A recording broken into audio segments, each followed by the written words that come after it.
We've had a run of Facebook questions lately about scary strata reports, dodgy balconies, and buyers unsure if their deal is even secure.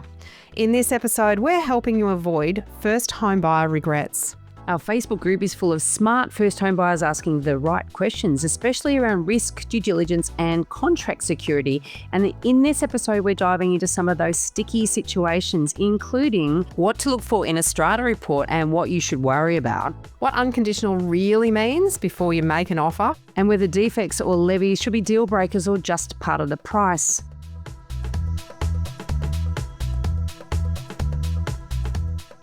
Welcome to Your First Home Buyer Guide, the podcast for first home buyers who want to become educated home buyers. I'm Veronica and that was Megan. We are two of Australia's most experienced buyer's agents and probably old enough to be your mum, which is a good thing because between us, we've got almost 50 years experience to share with you, and together we're going to cut through the BS and make sure that you're well informed so you make better decisions. Now, when you get to the end of this episode, make sure you check out the website, homebuyeracademy.com.au. Take a look at our course for first home buyers. We've created an easy-to-follow course that builds on all of our professional experience to take you step by step through the whole home buying journey. You'll know exactly what to do, when to do it, and be able to find your first home faster and easier with our guidance along the way. It's the next best thing to having your very own buyer's agent. Now, before we get into the interesting stuff, in this week's episode, there's the boring bit to do, and that's the disclaimer. You, of course, know that nothing in this podcast is to be taken as personal advice. We always recommend getting the advice of an expert in their field who takes their time to personally understand your situation. Now, we've done our very best to ensure that the content is correct at the time of recording, but things change rapidly, so always check with the relevant government authority or your trusted advisors, or both, to get the most up-to-date information.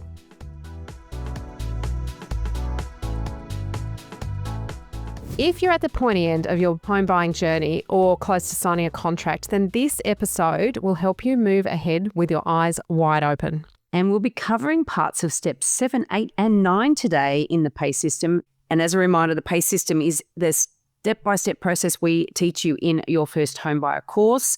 And that is preparation, action, commitment and execution. And so we're really looking a bit partly in commitment and execution here. All right. So let's hit the first question. Any advice on researching issues that arise in strata reports? I'm looking at a place with known concrete cancer in some balconies. Plans are being designed by the architects, but nothing out to tender yet, so no hard figures recorded in the strata. I'm trying to get a clearer idea or a guided range to account for the extra strata costs in the near future for this property. Now, firstly, I like that they have done a good, thorough strata report, Veronica. And they've read it.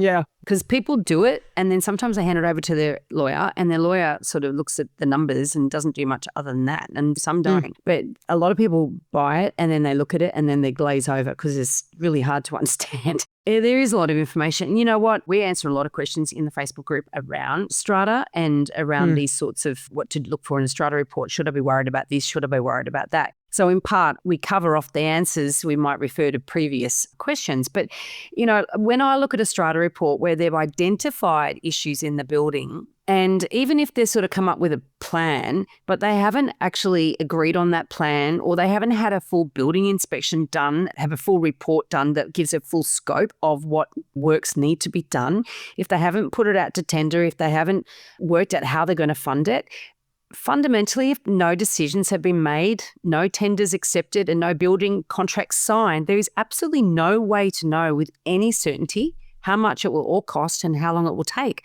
And the strata manager, even if you picked up the phone and spoke to them, even if they will speak to you, because they won't always speak to you, they won't actually be able to answer the questions either.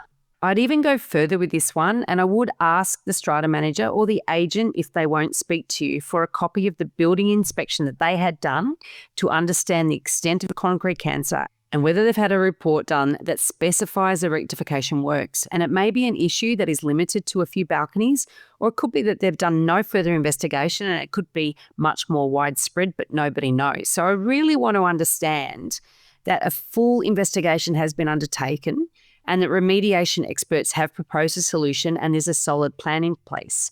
Now, I'm less nervous buying into a building with known building issues where it's all been scoped out like this and there's incredible detail. But the problem is that sometimes these are poorly managed and the capital works fund balance or sinking fund balance is inadequate, and you definitely don't want to be buying into a nightmare. So I actually would hazard that if that information isn't included in the Strata report, potentially it's because it doesn't exist. And if it doesn't exist, there's no way of finding it out, and I would run. Yeah, you just can't quantify it. Now, a special levy for works like that could be $5,000. It could be $50,000. And if you can't quantify it, and that's per lot, not necessarily across the board. So if you haven't got access to that kind of money and there's no way of withholding that from settlement to cover you if there's a special levy struck, then it's probably one of the biggest red flags. Yep. So the next question is, I just put the holding deposit down and signed the contract, and I'm worried somebody will outbid me. Is that a thing? This is an interesting one. So it depends what state you're in, right? So as always with some of these questions, most of these questions, it depends. So which state you're in and whether the vendor has also signed the contract. Now, if the vendor hasn't signed, anything can happen. So if one party has signed but the other party hasn't, there is nothing binding about your offer, even if you've paid a deposit. They can still continue to market that property. If you've both signed contracts and those contracts have been exchanged, now that's a New South Wales process, it's become binding. So they can't outbid you. No one can outbid you. But if any part of that process hasn't been done, then yes, you can be gazumped. So you sign, pay a deposit, seller hasn't signed and exchanged, yes, you can still be gazumped. Now, in other states, let's talk Queensland, the vendor can accept another offer up until both parties have signed that single contract. So it's a single contract negotiation process. So if you've signed, the vendor hasn't signed, they can still take other offers. If you signed, the vendor has signed, then it's a binding contract. Now, if you have a conditional period, which is quite common in Queensland, that's the period between when the contract is legally binding and when you've satisfied your conditions. During that time, generally, a vendor will continue to market the property and continue to encourage offers, but they can't accept those other offers unless you terminate the contract under one of your allowable conditions. So you've still got the control then, but they're going to get backups just in case you pull out. I was about to say the same goes in New South Wales when you've got a cooling off period. There's various cooling off periods in different states. Under certain conditions, you can have a cooling off period if it's not a conditional offer. And again, the vendor can't sell it to anybody else, but because the buyer could back out, the agents are going to keep the pressure on by making sure that other buyers are aware that the property potentially could still be available, and they're going to be lining up their backup buyers if they can. And it's important to understand this. Yeah. And what they're doing is they're protecting their seller. Remember, the agent works for the seller. Their job is to obtain the highest sale price for the vendor. So they're just continuing to do their job until that contract is unconditional. Now, we teach off a strategy in the first home buyer course, and this question highlights why it's so important to understand the agent's process as well as getting all the steps in the right order. Because if you don't understand their process, you don't know where things are going to potentially go wrong and where you could get gazumped. We've got a great episode 128. Have a look at that one. You might find that really, really helpful. I think the important thing too is that one of the things that we do teach is that you should get your contract reviewed. And if you're going to put forward a buyer conveyancer or a lawyer, and if you're going to be putting forward a conditional offer, you need to make sure your conditions are reviewed as well before you make an offer. Now, agents will encourage you to make an offer without worrying about going to a solicitor, because technically you can in many places. But the fact is that you need to make sure that you're protecting yourselves. And again, whichever state or territory you're making an offer in, you're talking to your lawyer or conveyancer before making that offer, you can confirm with them, when is it unconditional and when am I still at risk of being gazumped? And it's really important that you do understand the two differences. Great point. Now, next question, Veronica. Most of the options in my price area, or my price range, let's call it, are villa units. I'm unclear as to whether they perform closer to an apartment or unit or closer to a townhouse. How do I evaluate a villa unit? I love this because they're differentiating. Yeah. And, it's interesting because villa units aren't available everywhere, right? Villa units are typically single level dwellings in a strata lot or community title lot. I don't know. Do you get them in Brisbane at all, Megan? Yep, much less common because developers don't make as much money out of them as they do two-level townhouses or units.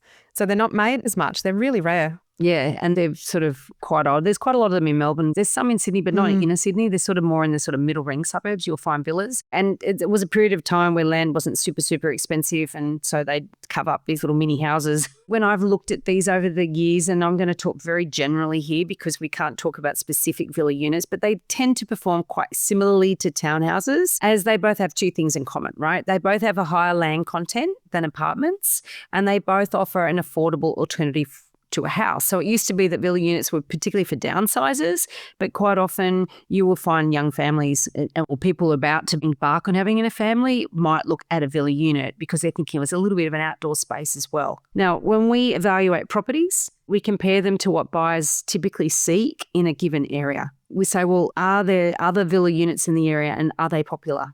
You know, that's sort of the bottom line. Or are they weird? And are they tiny compared to everything else? Or, you know, are they an anomaly? And we talk about scarcity as well. There's scarcity that's weird that nobody wants, and there's scarcity that's actually rare and lots of people would want. So often the villa unit can be scarce because they are quite rare in that they are like a single level dwelling with a bit of a garden. You know, that's hard to at a certain price point. So that can be really attractive to a couple of different groups of buyers. Certainly downsizers still like them, and also first home buyers. So Young families. when we do due diligence, we do follow a rigorous checklist, and when we evaluate their price, we are also looking at recent comparable sales in the same location. So overall, I think they tend to do, as a very general, somewhere in between, they perform slightly in between units and houses.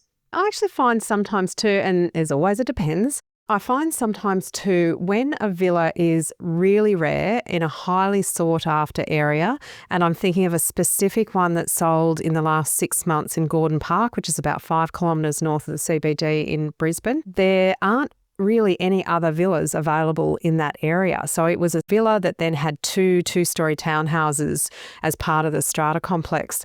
And it was so rare that the competition for that pushed it up close to a house price.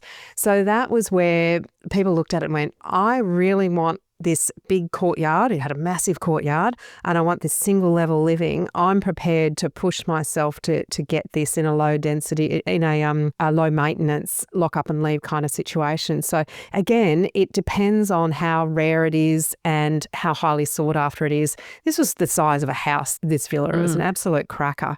And in demand.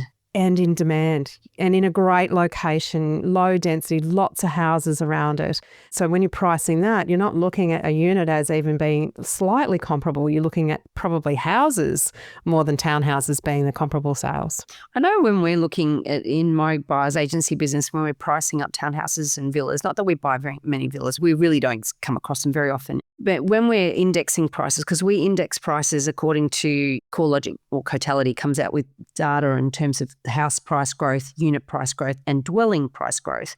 And so when we're using an index, we will use the dwelling indexed for townhouses and villas because it's sort of a hybrid between units and houses. So in a way, it sort of fits in the middle. So that's sort of the way that we approach it and get around it as well.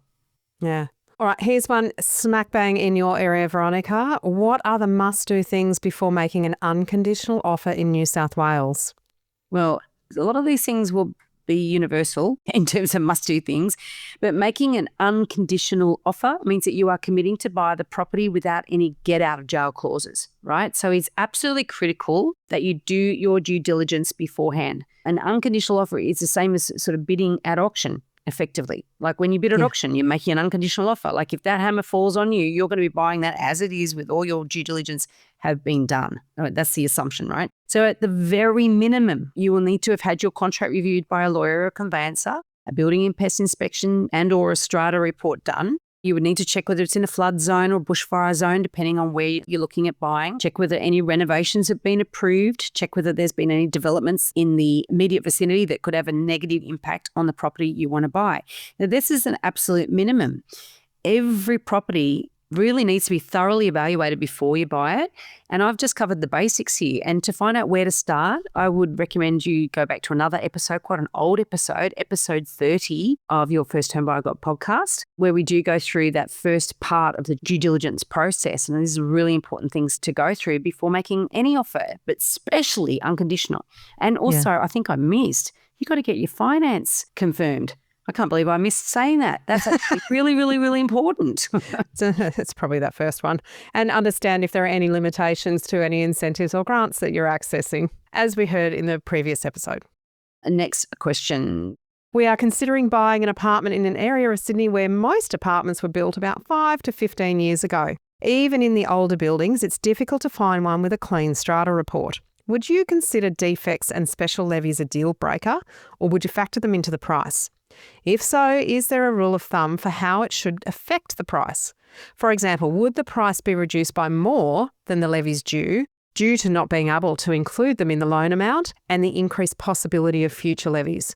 Isn't this a really, really good question? And the first thing I would always say to anyone is search Strata in the group posts and see our answers to previous questions on this topic. So if you are thinking, I've got lots of these sort of questions, then you should join the Facebook group. You can ask your questions and you can also see how we've answered other ones. Defects and special levies are not necessarily deal breakers, but that really all depends on how much is left unknown, like the earlier question. All right. If the owner's corporation has a really good handle on the entire scope of works, thorough reports, costings, quotes, and a timeline, then that's going to give me a hell of a lot more confidence than a vague idea of the extent of the problem and the potential costs. So if they're already in the process of rectification and the special levies have already been set, again, I have much more confidence that there won't be any nasty surprises later, unless there are further issues that have been noted but uncosted. And I would be definitely looking at the total balance in the capital works fund or sinking fund, depending on where you are as to what that's called, and see what the potential shortfall is, and then work out the share of this that would need to be paid by the owner of the unit you're looking at, because every single unit you buy has a lot unit entitlement, and that's a proportion of the total lot unit entitlements in the complex. And it's not always equal, Veronica, so that's really important. Don't just assume if there's 12 in a complex that you pay a 12th. It might be 100 entitlements and each unit might have a different number of entitlements. But that's really common because there's different size apartments, and particularly in a building with a lift, for example, the apartments on the top floor use a lift more than the building on the bottom floor. So there's different calculations for all these sorts of things. And the repair and maintenance, I think this is actually a really important thing to understand as well. Repair and maintenance of a building is an ongoing process. You're never going to come across a building that needs nothing done to it. But what you're after is a building that's been proactively managed and has been responsibly building up their war chest effectively. You know, every week in Campfire, we discuss specific properties with our students. So if you'd like our guidance throughout the purchasing journey, recommend you join us. Yeah. Gee, Veronica, we've covered a lot of ground here this week. I really hope that our listeners have got some gems from our Facebook member questions. You know, first-time buyers, you encounter similar problems, but sometimes you find them at different parts of the process. And if you get the steps in the right order and you're covering things off methodically, then when you get to a challenge, you'll have an idea of where to get the right information from, who to talk to, how to ask the right questions. And of course, anyone who's doing the first home buyer course can actually ask us those questions and we'll point you in the right direction if we haven't got an answer ourselves. And we would encourage you at the very least to join our Facebook group because you can ask us the questions that I've mentioned earlier, but even better to do the course because then you'd be confident that you are doing everything in the right order. So I hope you got a lot out of this episode. Too many first-home buyers are leaving money on the table and hurting their future selves because they don't know how to do things in the right order. That's what we do. We teach you the exact steps you need to take and support you along the way. We help you move from a state of information overload to feeling excited and in control. You'll learn a clear step-by-step process that takes the guesswork out of buying your first home. You'll know exactly what to look for, who to talk to, and how to navigate every stage with confidence, avoiding costly rookie mistakes along the way. We've created your first home buyer course, a 10-module self-paced course plus online mentoring. Now, the course only costs $990 and you get direct access to us every week. You can share the link of any property you're thinking of buying, and we can help you work out whether it's an A, B, or C grade or a no-go zone. We even help guide you through your negotiations. Trust us, you will buy a hell of a lot better with our guidance, and you'll overpay a lot more than the cost of the course if you don't know what you're doing. Thanks for joining us. If you've enjoyed this podcast, we encourage you to join our Facebook group. It's called Your First Home Buyer Guide Australia, and it's your opportunity to connect with us and ask us your questions, which we will answer, meaning you can make sure that you're not getting led down the garden path. We hope to see you there soon.